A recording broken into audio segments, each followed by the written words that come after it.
Eu o entreguei a Deus. Você o entregou a Deus, cara. Sim.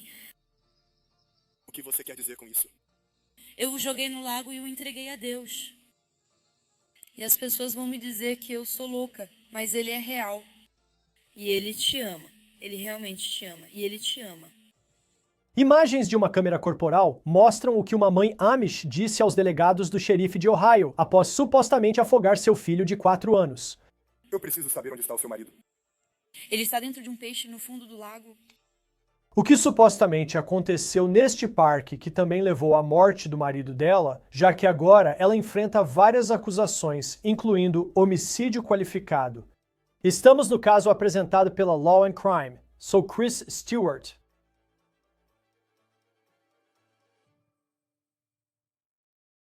O vídeo da câmera corporal que estou prestes a mostrar para vocês é realmente assustador, porque vocês vão ver uma mãe admitir diante das câmeras para as autoridades que ela afogou o filho de 4 anos no que ela diz ter sido uma experiência religiosa.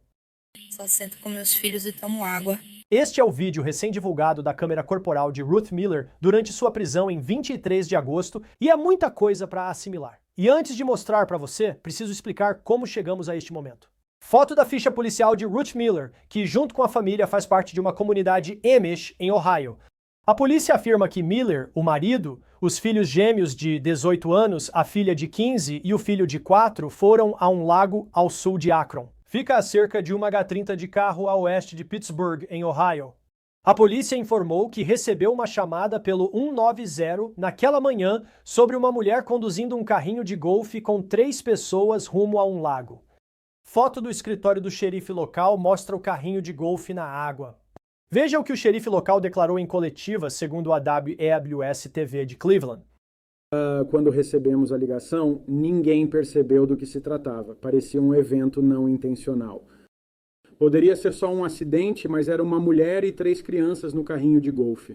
Mas então o xerife disse que quando ouviram pela primeira vez o que Miller supostamente disse às testemunhas, aquilo estava prestes a se tornar algo mais sério. A primeira testemunha que chega para ajudar, ele pergunta se a mulher precisa de ajuda para levantar. Ele tenta ajudar, mas ela pede que apenas reze por ela sem ajudar. Quando os policiais falaram com Miller, ela continuou falando sobre seu filho, mas os gêmeos de 18 anos estavam bem. Eles estavam bem ali. Eles então notaram que ela falava do filho de 4 anos. Veja o que os policiais viram ao chegar.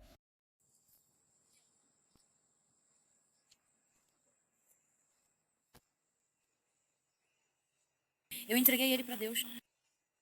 Você entregou ele para Deus. Sim. O que você quer dizer com isso? Joguei no lago e entreguei a Deus. E as pessoas vão me dizer que eu sou louca. Mas ele é real. E ele te ama. Ele realmente te ama. Ele te ama. E eu duvidei dele. Eu duvidei dele tantas vezes. Preciso dizer que ele virá em breve. Ele chegará em breve. Preparem-se. O fim está próximo. E eu tenho certeza de que devo te dizer que ele realmente te ama. Tudo bem. Senhora, quem você pode explicar o que houve? Quem foi jogado na água? Eu entreguei meu filho a Deus. Seu filho? Sim. Onde está seu marido? Ele saiu para caminhar esta manhã. Você não vê. Ele nunca voltou, né? E nós fomos até o barco e as roupas dele estavam lá. E Deus me disse que ele estava no lago e que os peixes o engoliram. E na verdade você deveria ir procurá-lo no fundo do lago. E você vai encontrar o peixe e vai encontrar meu marido. E então você vai acreditar. Mas ele, de pouca fé, não acreditou antes de ver. Então mande pessoas para o fundo do lago procurando por um peixe. Quantos anos tem seu filho que está no lago? Ele é doce, eu o amo. Eu dei uma cruz para ele. Tudo bem. 7940 Central. Estamos com a mãe que disse ter jogado o filho de 4 anos no lago para entregá-lo a Deus. Neste momento, os policiais estão tentando compreender o que aconteceu. Eles estão tentando descobrir onde está o filho de 4 anos dela, mas também estão procurando pelo marido dela. Eles estão lá?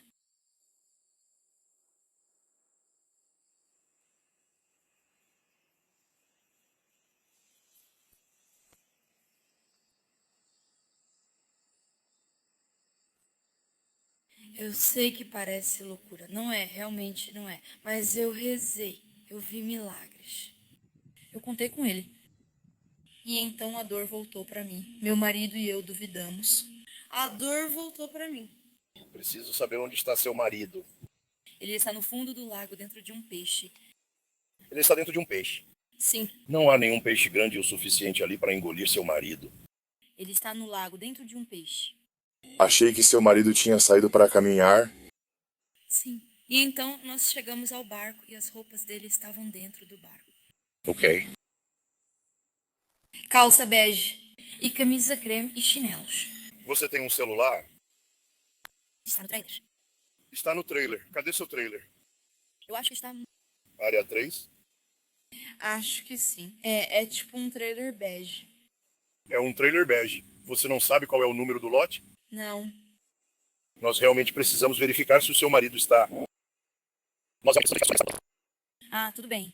Tudo bem. Bem, na verdade ele só levou ele. Vai até o fundo do lago. Não posso ir ao fundo do lago. Ok, vocês têm mergulhadores? Estamos prestes a chamar mergulhadores para irem até o fundo do lago. Ok, por favor, faça isso. E você está dizendo: Pegue os melhores que houver. Porque isso é um milagre de Deus. Vamos ver, vamos ver. seu filho de 4 anos também está lá embaixo? Ele está com Deus. Onde está o corpo dele? Onde você o jogou na água? Onde? Do cais no salão do lago. Onde a bicicleta estava? Para isso? Onde o barco estava? Sim, onde o barco estava. Eu sei. Não era para ter alguns quando chegamos aqui? Acho que tinha. Alguém tem um copo de água? Vamos pegar água para você. Por favor. O que foi? Obrigado. Agora vamos até a equipe, tudo bem? É isso que vamos fazer. Vamos te colocar na parte de trás da viatura. Você vai encontrar meu marido. Ah, tudo certo, mas você vai sentar atrás da viatura, ok? Posso apenas sentar com meus filhos e tomar água? Nós vamos trazer seus filhos. Eu adoraria um copo de água. Vamos subir com esse grupo aqui. Meus filhos não estão aqui. Vamos trazê-los em 1 minuto. Deixe-me ir verificar. Você. Sim, nós vamos pegar. Eu vou pegar um pra você.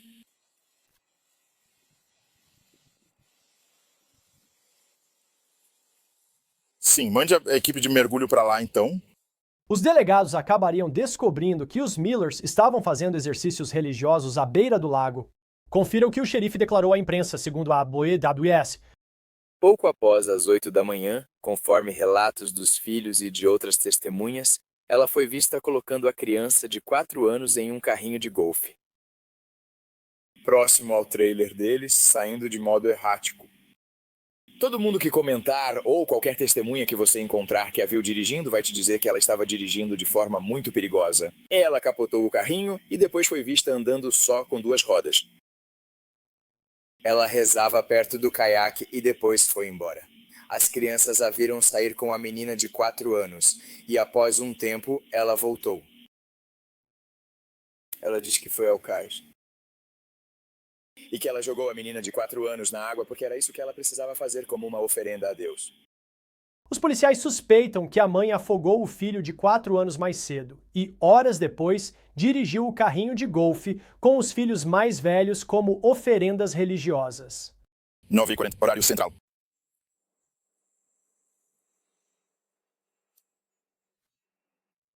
A mãe está informando que o barco dela está localizado. Se você quiser apenas caminhar até o cais do Causeway Center. E foi lá que ela jogou a criança na água. Ela disse que o marido está na água. Quero registrar e avisar a equipe de mergulho. Guardas florestais já estão indo.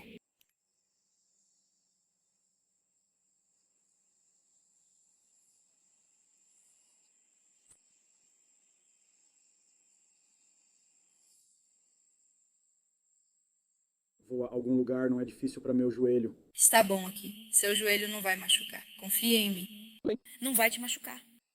Não vai doer. Você está bem. Você está bem. Tudo bem. Por favor, mostre isso, mulher. Que isso é verdade. Estou te dizendo, mas duvidam. Está ficando mais difícil para mim continuar forte. Por favor, mostre isso para ela. É verdade o que estou dizendo para ela. que há um peixe no fundo do lago que está com meu marido. Por favor, peça para ela me levar para sentar com meus filhos debaixo da árvore que você criou. Por favor, Senhor. Ei, escute.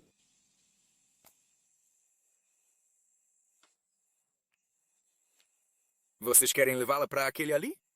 Sim, nós vamos levá-la. Ok, então podemos... Ficar mais perto do resto do pessoal.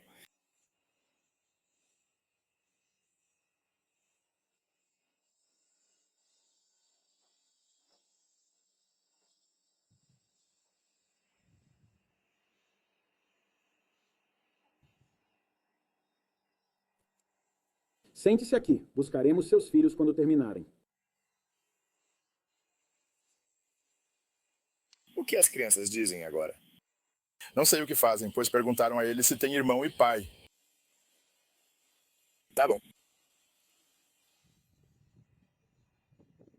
É isso. Os milagres são reais. Também duvidamos, mas eles existem. É incrível. Não conseguimos expressar totalmente para você. Você lembra quando Jesus estava na cruz? Sim, eu lembro. E ele estendeu os braços e disse: perdoe-os, pois eles não sabem o que... Sim, você já disse isso. Sim. Eles não sabiam. Eles não sabiam. Tudo bem. Você deve confiar. Tudo se resume à confiança. É difícil porque ele faz as coisas de maneiras misteriosas. É difícil porque queremos simplesmente acreditar no nosso caminho terreno.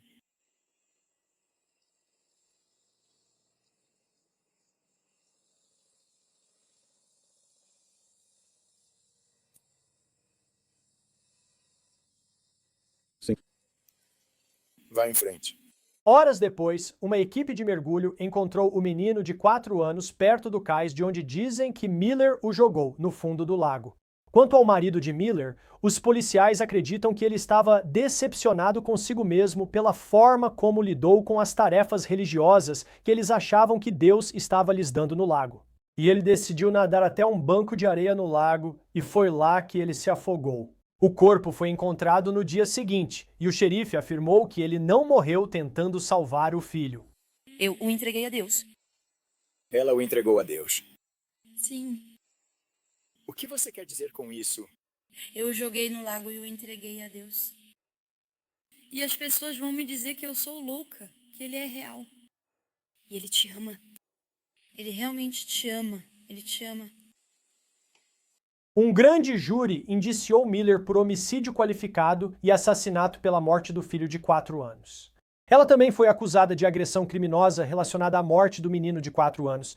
Ela foi acusada de expor uma criança ao perigo ao supostamente dirigir um carrinho de golfe na água com sua filha menor de 15 anos. Ela enfrenta 3 acusações de violência doméstica por supostamente dirigir o carrinho de golfe com a filha de 15 anos e os 2 filhos gêmeos de 18 anos a bordo. Ela está detida na cadeia do condado. De acordo com a WEWS, os Millers frequentavam a igreja Amish da Velha Ordem. Essa igreja divulgou um comunicado. Eles dizem que o que Ruth está sendo acusada não reflete as crenças deles e afirmam que isso foi resultado de doença mental. Recebemos agora o juiz aposentado Finan Hooker. Obrigado por estar conosco. Você atua em Ohio agora como advogado. Vamos focar só neste vídeo da câmera corporal. Você ouviu algumas falas do suspeito. Qual foi sua reação ao ver isso? Sim, obrigado por me receber. Você sabe, esses casos sobre os quais falamos são sempre tão interessantes. Ao ver aquela câmera corporal, pensei em muitas coisas. Primeiramente, a devastação de todo o incidente. Aqui está uma mãe que, como sabemos agora, foi acusada de matar seu filho de 4 anos e, você sabe, de tentar matar seus gêmeos e seus adolescentes de 16 anos, e que eles foram participantes tão dispostos em tudo aquilo a que sua mãe, amorosa, aos olhos deles, os submeteu. Foi nisso que pensei primeiro. Mas a segunda coisa em que pensei, e isso é uma das coisas que realmente me chamou a atenção, é que temos um assassinato. Temos pessoas desaparecidas. A mulher estendeu a mão e tocou o policial.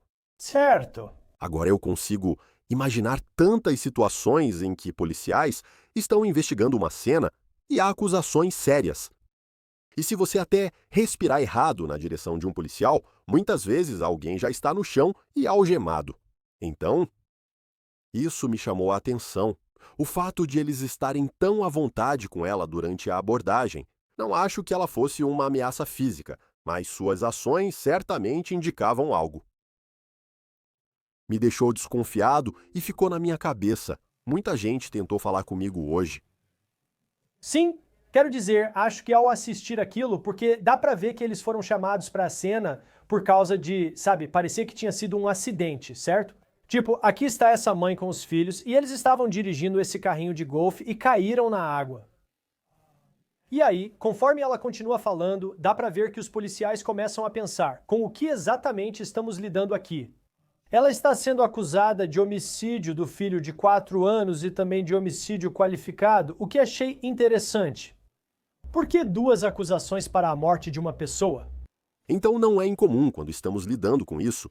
Pode ser uma morte, mas uma pessoa pode ser acusada de 3 crimes diferentes por essa única morte. Ou você pode ser acusado de agressão criminosa pela ação que levou à morte. Você pode ser acusado de homicídio, se não provar homicídio qualificado, pois ela também responde por isso, já que envolve uma criança de 4 anos.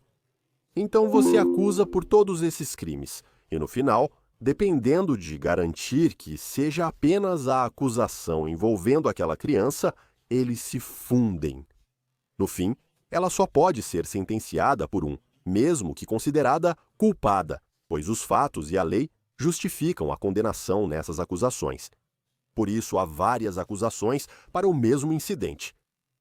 Ela era claramente alguém muito ligada à sua fé. Aparentemente, toda a família era assim.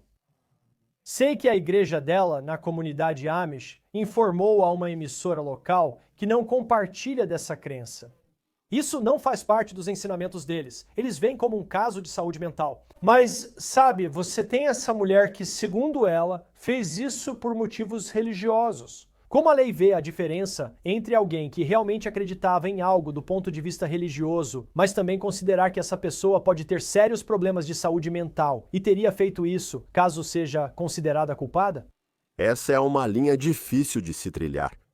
Então, o que sabemos quando falamos sobre se alguém tem um defeito mental ou sofre de alguma doença mental no momento do incidente, a questão é, do ponto de vista legal, se essa pessoa compreendia e apreciava a gravidade ou o impacto de suas ações no momento em que as cometeu. Bem, ela parece entender muito claramente o que fez de forma intencional, como se não fosse, eu achei que Deus fosse pegá-los e levá-los para uma nave espacial quando, sabe, nós os jogássemos na água. Não, ela disse, não, nós entramos na água intencionalmente, porque Deus me disse que isso seria um milagre, e você só observa, vá procurar os corpos deles. Vai ser um milagre, eu te prometo. As ações dela foram muito intencionais. Agora, para mim, essa pessoa comum assistindo, a gente diz, claramente tem algo acontecendo com essa pessoa que não faz sentido. E, sabe, a gente usa o termo louca, que não é apropriado de usar, mas tem algo errado aqui. Mas algo errado aqui não corresponde à definição legal de não entender e não apreciar o que alguém está fazendo. Parece muito claro que ela entendeu e apreciou exatamente o que estava fazendo, mesmo que fosse algo irracional, ultrajante e, no final das contas, horrivelmente, tragicamente assassino.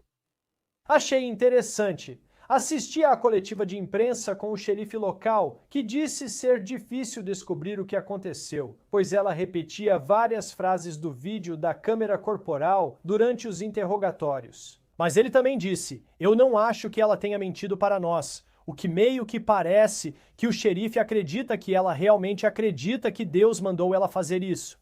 Quando você olha para como um advogado de defesa, com ela claramente admitindo que fez isso no vídeo da câmera corporal, e tenho certeza de que as provas também vão mostrar isso, será que pode haver um argumento de saúde mental aqui? Se você for o advogado de defesa tentando ajudar sua cliente, onde claramente isso é algo que, sabe, eu diria de fora está claro o que ela fez. Não é como se ela tivesse sido acusada e não estivesse realmente lá ou algo assim. Está claro o que ela fez? É só uma questão de, eu acho, né, o quanto o motivo por trás disso e o que estava passando na cabeça dela influencia na punição que ela pode receber.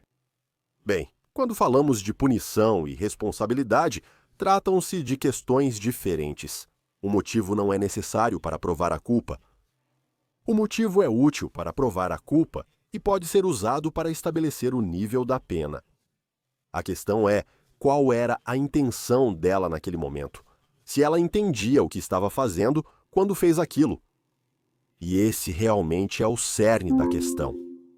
Ela entendia quando disse: "Vou pegar meu filho de 4 anos e vou colocá-lo nessa água"? Ela entendia quais poderiam ser as consequências potenciais. E se ela entendia, e se a intenção dela era causar essas consequências, porque de certa forma ela acreditava que Deus iria realizar algum milagre para impedir que ele morresse, se afogasse e ficasse sem oxigênio. Então talvez o advogado dela tenha muita dificuldade em provar que ela não estava consciente de suas faculdades mentais no momento em que isso aconteceu. Acredito que qualquer advogado de defesa criminal competente fará esse argumento. Seria negligência profissional não fazê-lo. Acho que quando você olha para esse juiz, qual seria a punição que ela poderia enfrentar em Ohio, considerando essas acusações? Bem, você sabe, o mais grave é que ela está sendo acusada de homicídio qualificado. Assassinato é tirar a vida de alguém e ninguém deveria fazer isso. Homicídio qualificado é quando existem certas circunstâncias agravantes.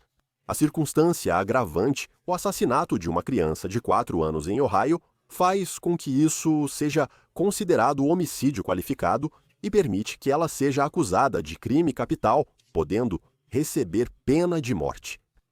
Agora, também é muito provável que, na acusação de homicídio, ela esteja enfrentando prisão perpétua com possibilidade de liberdade condicional, prisão perpétua sem possibilidade de liberdade condicional ou prisão perpétua com possibilidade de liberdade condicional após um certo número de anos. Mas é isso que ela enfrentaria nos crimes mais graves, principalmente o homicídio qualificado, com possível pena de morte. Mas certamente, prisão perpétua sem possibilidade de liberdade condicional é uma possibilidade muito real se ela for condenada e as defesas de saúde mental ou deficiência mental não forem comprovadas por preponderância das evidências, como é exigido para que o ônus passe para a defesa. Penso em você, especialmente no início, e como você mencionou, já vimos casos onde 2 pessoas desaparecem, como uma criança de 4 anos e um marido, e ao chamar a polícia, os resultados podem ser muito diferentes dependendo do contato físico e da atuação policial. Não foi o caso aqui.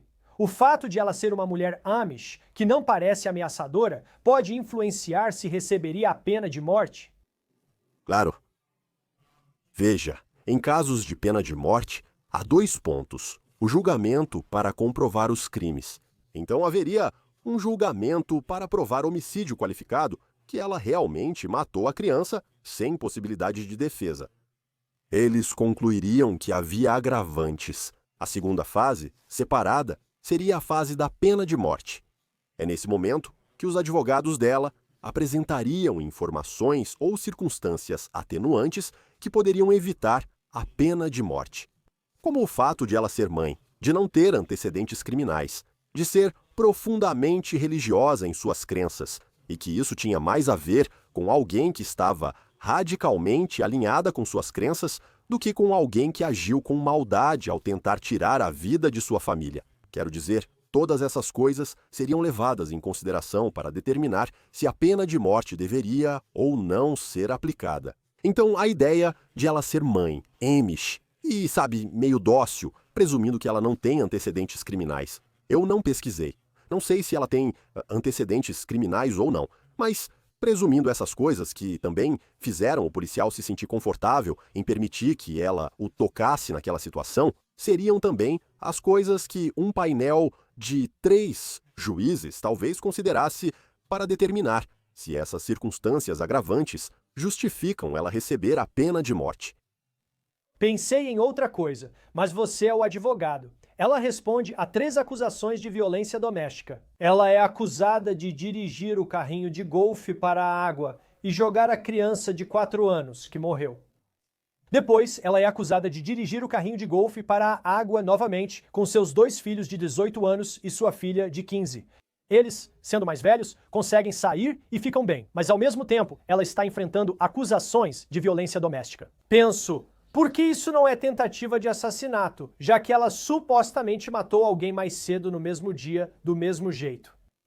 Sim, certamente há um argumento, mas a questão é: até que ponto o ato chega à probabilidade de assassinato? Então, se ela chegou à beira d'água, ou entrou na água, mas não havia uma ameaça real para elas, porque conseguiram nadar e conseguiram desafivelar os cintos de segurança e sair. Acho que eram 2 de 15 anos e uma de 16, ou o oposto. Então, violência doméstica diz que nenhuma pessoa deve, conscientemente, causar ou tentar causar dano a um membro da família ou do lar. Então isso certamente se qualifica. Tentativa de homicídio se aplicaria aqui.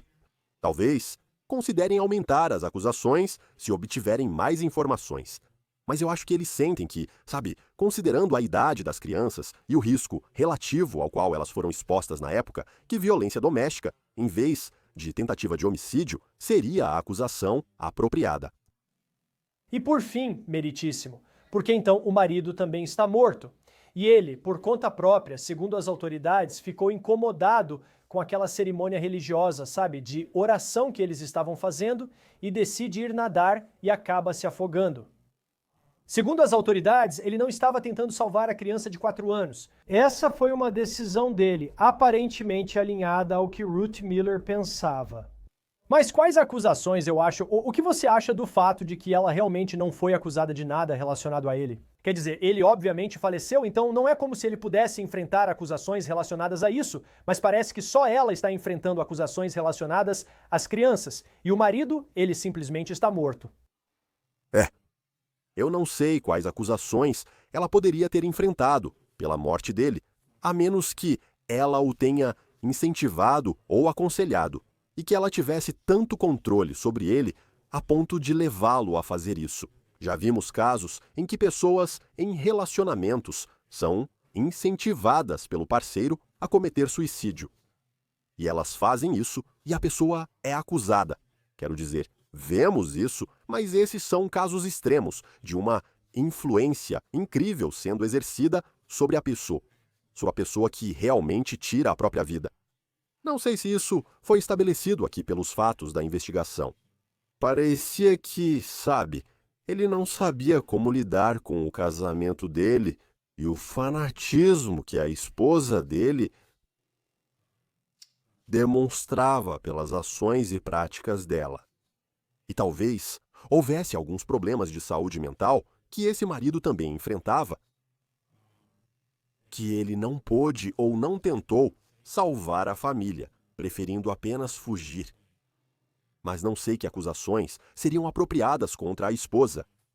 E neste momento, com o que ela já está enfrentando e com o que ela já admitiu diante das câmeras, qual penalidade maior sequer seria eficaz para o marido ter sido incentivado a nadar nessas circunstâncias, a menos que haja provas de que ela fez algo a ele que o impossibilitou de nadar. Acho que, na verdade, houve uma conversa, algo tipo Jonas, em que eles seriam engolidos por um grande peixe e que esse era o plano e o propósito para que isso acontecesse. Eles encontraram uma menina de 4 anos e o marido dela afogados no fundo do lago. Não, é só uma história trágica. Agora veremos como os processos judiciais vão ocorrer. Juiz aposentado Finan Rucker, é sempre um prazer tê-lo aqui no Law and Crime. Obrigado por estar conosco. Obrigado. Isso é tudo para o On the Case do Law and Crime. Inscreva-se no YouTube e Spotify. Sou Chris Stewart. Até a próxima.